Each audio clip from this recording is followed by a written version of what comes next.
It's not a game, it's a research project for our studio so we can prepare ourselves for the next steps of making Halo games.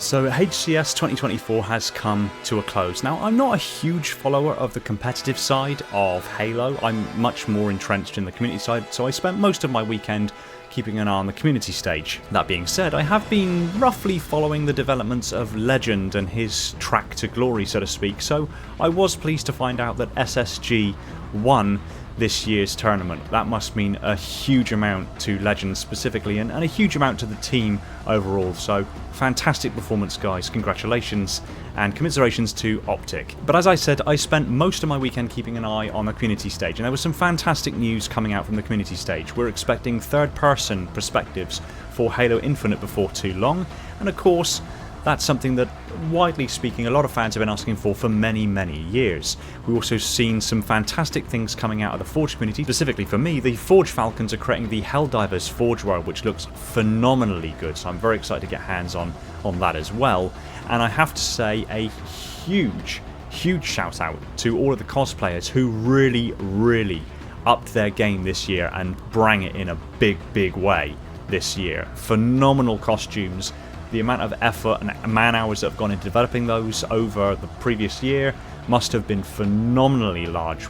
I was looking at the cosplayers on the stage and there was probably easily over £100,000, $100,000 worth of hardware and craftsmanship and work just stood on the stage. Phenomenal to see, so absolutely excellent work to all of you. We've got some very fun things coming for Halo 2 in the very near future, and broadly speaking, Halo Infinite is looking much healthier. But the big announcement came on Sunday with a Vidoc, no less, where we got a first-hand look at Halo in the Unreal Engine, a little behind the scenes on Project Foundry, and the rebranding of 343 Industries to Halo Studios. And I've got some thoughts about quite a lot of this. I've taken some time to absorb what's been going on out there in the community, and today we're going to talk about that aspect of this weekend's revelations. This will only be the second time I've done this.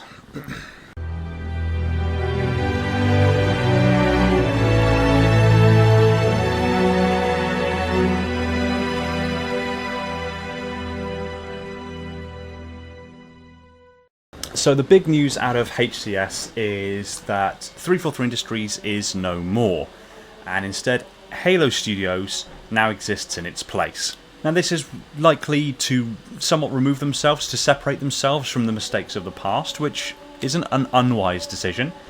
And I've taken some time to look at what's going on social media, the general consensus of the fan base and the community at large on this recent revelation.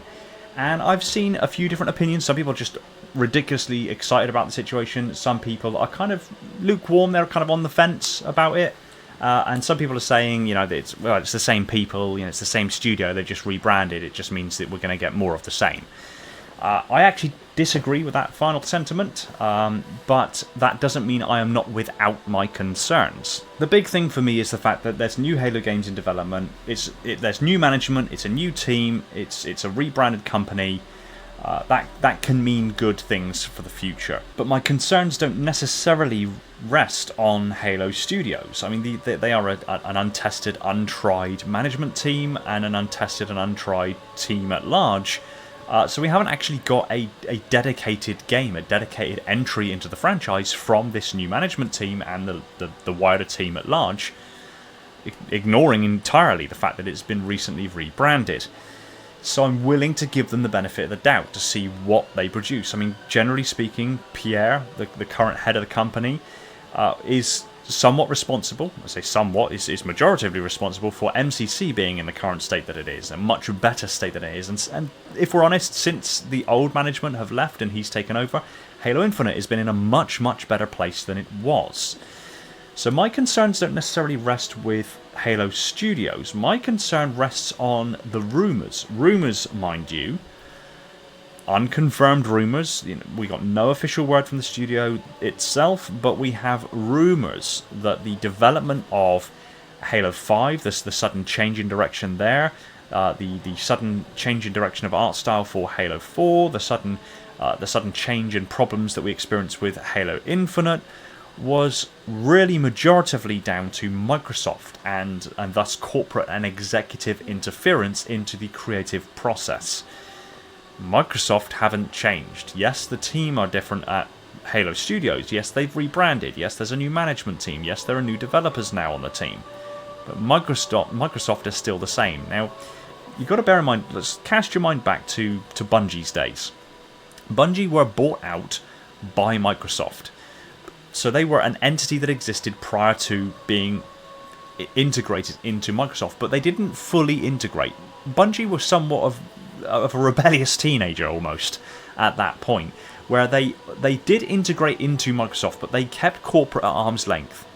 They even to the point that I think they tried to make it so that corporate and executives didn't actually have swipe cards to enter their arm of the building.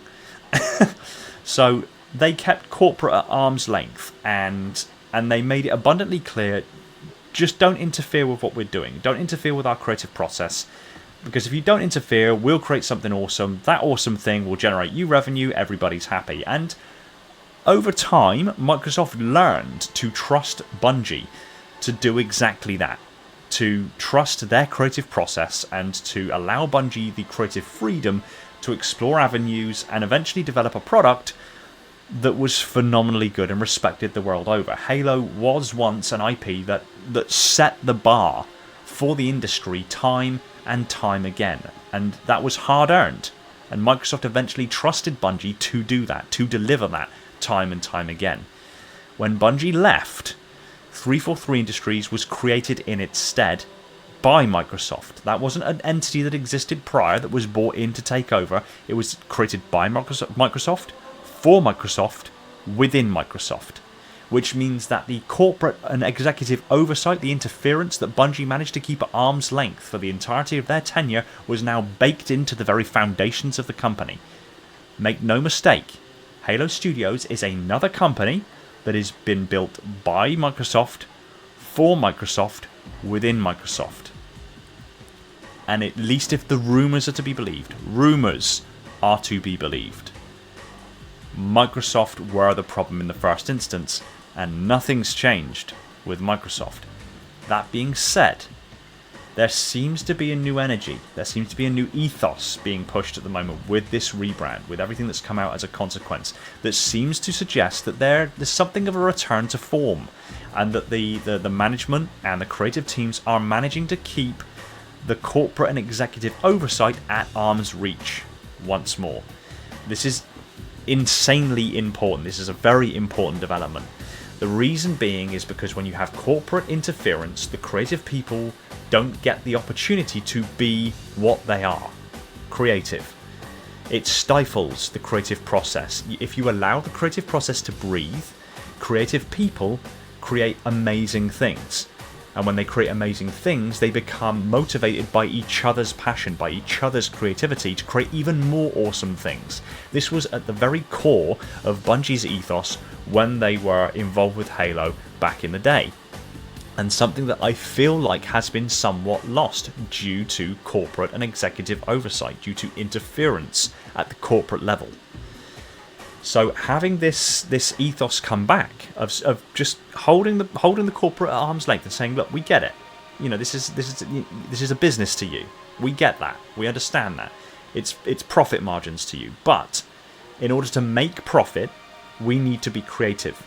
In order to be creative, you need to give us the room to be creative. You need to give us the air to breathe, to be creative. If you step in every 5 minutes and say, don't do this because it's not in the best interests of profits, you kill creativity at that moment, which ultimately results in stunted growth. Nobody wants to play a corporate game. There's not a human on this earth who wants to play a corporate game. However, everybody on this earth wants to play a creative game. So if you allow the creative process to breathe without corporate interference, awesome things happen. And it seems like we're having something of a return to form with that ethos. So it would seem, at least at face value, that this rebrand isn't. Yes, it's a publicity move. Yes, it's a way to separate themselves from the mistakes of the past. But it's also something of a rebirth of the management at Halo Studios realizing we need to be in charge of the creative process, and we need as little interference to do that as possible. We will make you money. We will make Microsoft money. There's no two ways about it. Because if we make something that's awesome, it draws attention. We make something that's awesome, people play it. People play it, they introduce their friends to it, more people buy it. More people buy it, more money's generated, you can put that into the next project. It seems like that understanding has finally clicked, and the management in charge are living by that ethos. But now, stepping away from kind of broadly speaking the branding, and zeroing on first and foremost, it's a Vidoc. We got this information in a Vidoc. Now, the learned amongst you, that my more ancient friends among the community who have been with the community for a very, very long time, since the early days, will be intimately aware of what a Vidoc is. Vidocs, in their simplest form, are something of a video documentary. It's an opportunity for us as fans to see behind the curtain, without revealing too much, without spoiling things, but see behind the curtain, see the creative process, the iteration, the competency and the skill set of the team, the passion that's going on behind the scenes. But above all, it's communicating with the fan base. Now, this is something that 343 Industries struggled with heavily, over and over again. They would get good for a while. They'd let us know about things that are going on, but then they'd go radio silent for ages. And that would just drive the community to insanity. Then suddenly they'd get better again. And go, oh, sorry, we should communicate more with you guys and let you know what's going on. Radio silence again. This isn't an ideal scenario. So we as fans, we don't mind if things don't go to plan, because we understand sometimes things don't go to plan. But you need to tell us that. Just tell us that. Let us know what's going on behind the scenes. Generally speaking, we're accepting of it. This is abundantly clear when we saw what happened when Halo Infinite was delayed. It was supposed to be released in 2020, was delayed for a year until 2021. Broadly speaking, when that announcement came out, most of the community were like, yeah, okay, yeah, well, we're happy to wait another year as long as the product we get at the end of it is in a decent state. Hindsight's 2020. I'll leave you to decide whether or not that was the case or not. But the point that I'm making here is that we were told, and we accepted it. We don't do well with ambiguity. And I'm not talking the Halo community at large. Humans don't do good with ambiguity. We like to know, one way or another, what's going on. It's built into our DNA. Evolutionarily speaking, we don't like ambiguity. That's the fight and flight instinct is quite literally the embodiment of not liking ambiguity. We like to know one way or another if something is a threat or if something is a friend. Really, is as simple as that. We don't like ambiguity. So if you communicate with us, it takes away the ambiguity. It takes away the, oh, what's going on behind, oh, great, more radio silence, oh, these guys are useless, blah. It takes it away. You talk to us, we see what's going on, we understand that things get difficult from time to time, we accept it. So the very fact that Vidocs have come back, that we got this announcement in Vidoc form, bodes very well for what may be, moving into the future, a much more open dialogue between the studio and the fans. That's most definitely something I can raise a glass to. Now, the next big thing that we kind of got a look behind the curtain, the major kind of point of this Vidoc was showcasing Project Foundry. Now, broadly speaking, Project Foundry is a testbed for realizing Halo assets in the Unreal Engine, seeing what they can do with Halo assets in the Unreal Engine 5. And the results speak for themselves. The beautiful vistas, the assets, the Chief in his Mark V, the Elite, the Energy Sword, the particle effects, the God Rays, the sheer density of trees and forests in the biomes, and incredible. Halo looks really, really at home in the Unreal Engine. And I understand that some fans will say, okay, yeah, it's the Unreal Engine, but there was nothing wrong with the Slipspace engine. I mean, there are fans out there who tweaked the Slipspace engine and they made Halo Infinite look infinitely better than it currently does. While I somewhat agree, yes, little tweaks can be made to the engine, it doesn't remove the fact that the Slipspace engine is buggy.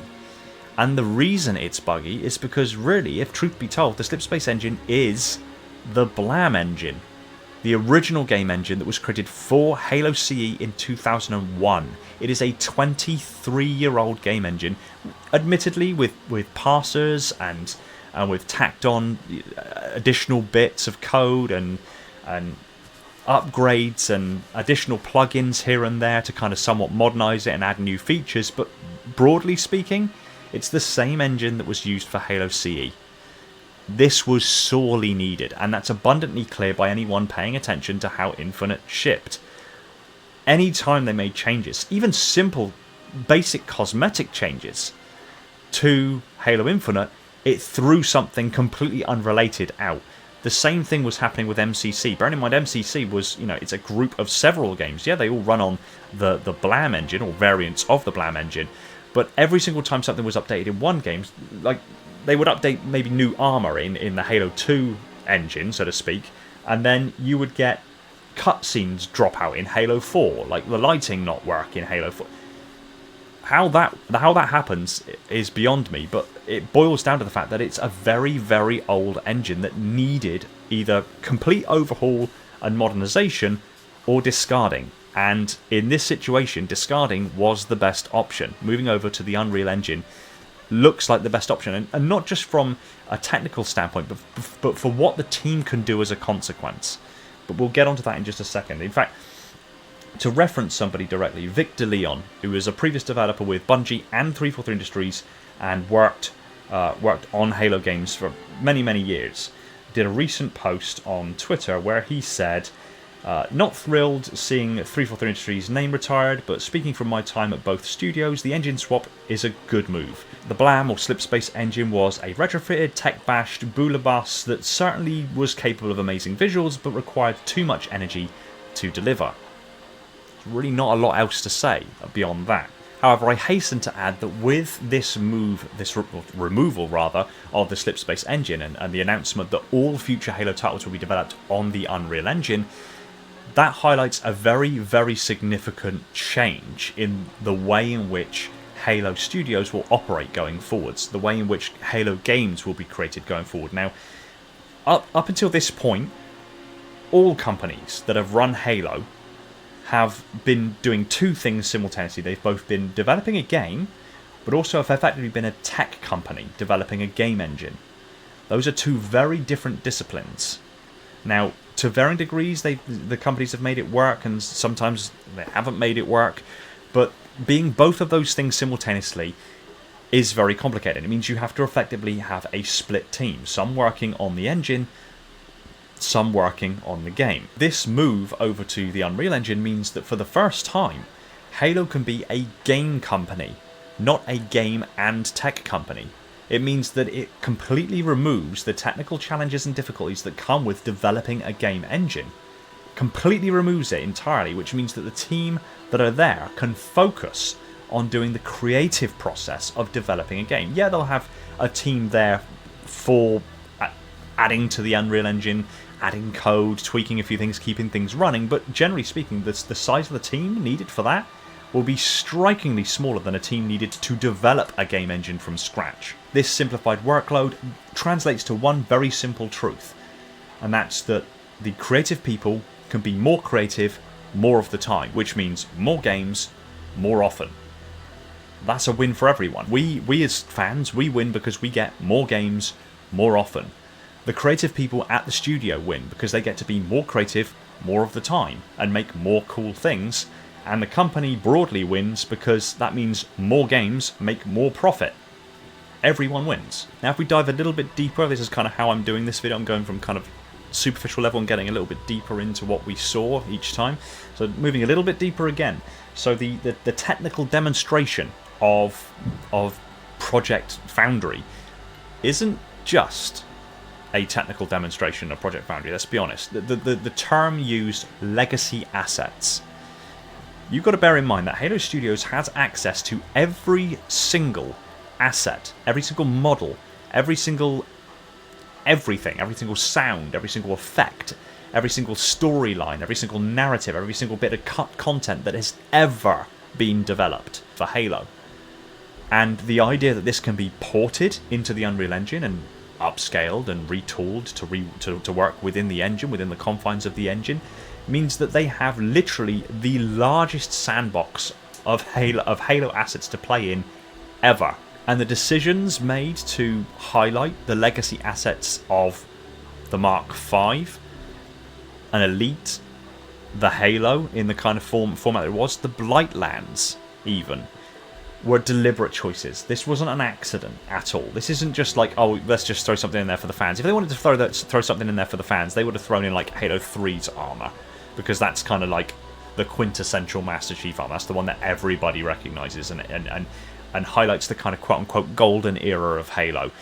Or they could have thrown in the Halo Infinite Chief, because it's a relatively close approximation to the Halo 3 Master Chief. But they didn't. They made the choice to throw in the Halo CE Master Chief. Now, of course, we've had rumours, unconfirmed again, rumours, that they're making a Halo CE remake, a complete retooling of Halo CE's story, maybe adding in cut content and other expansive additions to the Halo sandbox.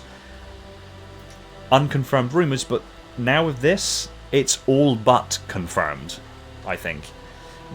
Seeing Master Chief in the Unreal Engine, in his Mark V armor, is everything but saying, hey, we're making a Halo CE remake.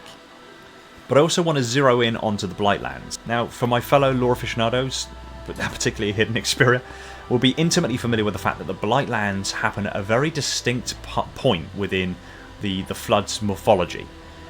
And it's really only happened a few times to the degree of which we saw it demonstrated in this tech demo.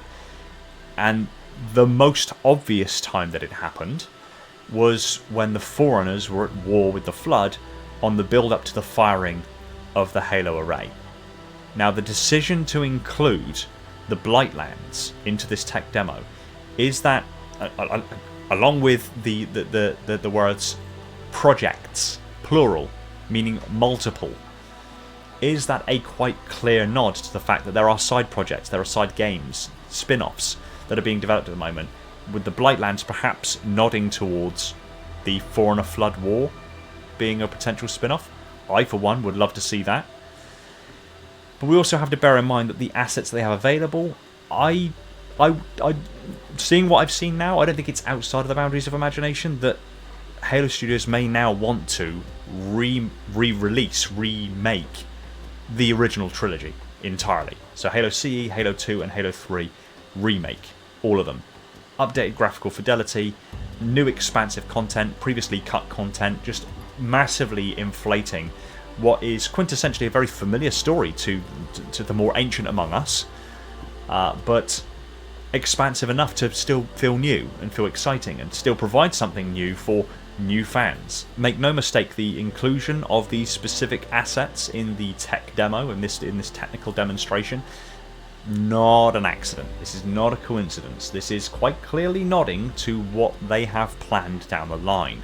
All in all, I'm harboring some concerns based on the fact that the rumors suggested that Microsoft were the reason that the big problems happened with the previous Halo titles, and Microsoft are still involved. But those concerns are offset somewhat by this seemingly renewed ethos in keeping corporate interests at arm's length and focusing in on the creative process and allowing that creative process to breathe. The ethos of it'll be done when it's done. Much more encouraging than it'll be done on this date because that's when the budgets need to be in for, and that's when we've announced it, and we need to make sure that we're fiscally working. No, none of that, none of the corporate stuff. It'll be done when it's done, as creative people would do. You know, creative people innately want to add everything they can, squeeze every last drop of their creativity into their chosen works before the deadline. And this ethos of it'll be done when it's done suggests they're not really working to that kind of the corporate deadlines anymore. They're working more so of let's get the game to a point where it works. It just works. You play it and it works. Much more encouraging, broadly speaking. The rebranding is a good sign that this ethos has taken root. Pierre has already demonstrated that he's got a good track record with the Halo franchise. He saved MCC since he was in charge of Halo Infinite. Infinite support and its content output has been much better.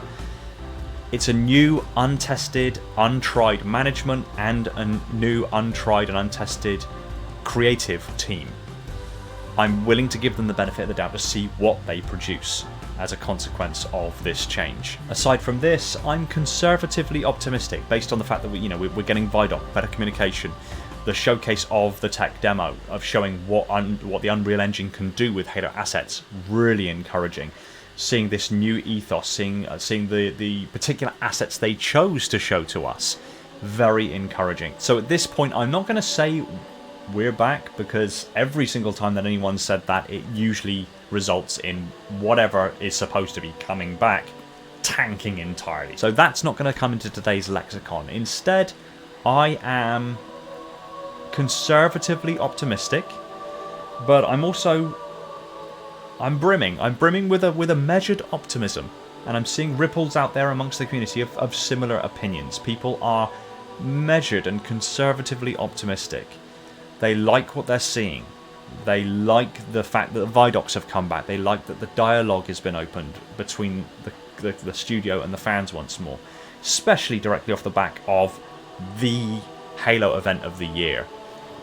Couldn't have been a better time to do it.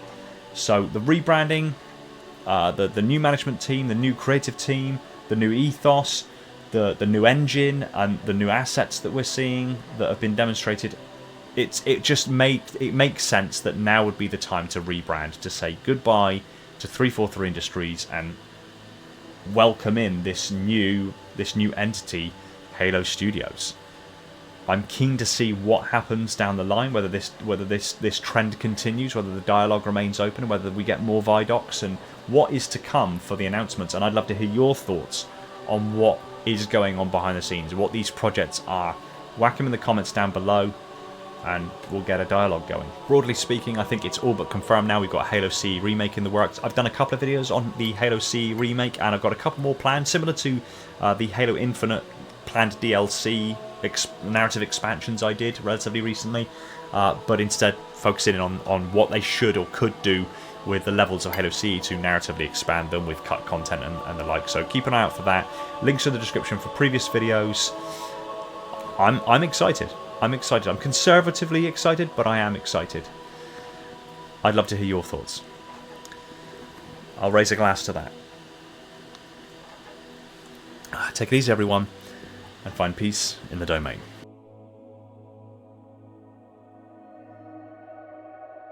Thanks for watching. If you enjoyed the video, consider hitting the subscribe button and ring the bell so you don't miss out on future videos.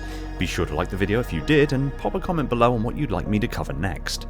I just want to take a moment to thank my patrons, Spartan10148, the Metarch of my facility, Falcon, Sophia, Mikhail, Ashley, Jordan and Esoteric Sight, my dutiful monitors, Darian, Legions Lost, Labrat, Spartan0137, Jacob Kemp, Sean, Element Zero, J3, Mr. Keys, Gunslinger, Evermore, Personal Devil, Aldiaz, Toxic, Scion Esports, Gem Saber and Relentless, my diligent sub-monitors, my fleet of Strato Sentinels, my loyal enforcers, and all other patrons who continue to support the channel. If you want your name on the end of the video and some perks earned along the way, head over to Patreon and consider supporting the channel yourself.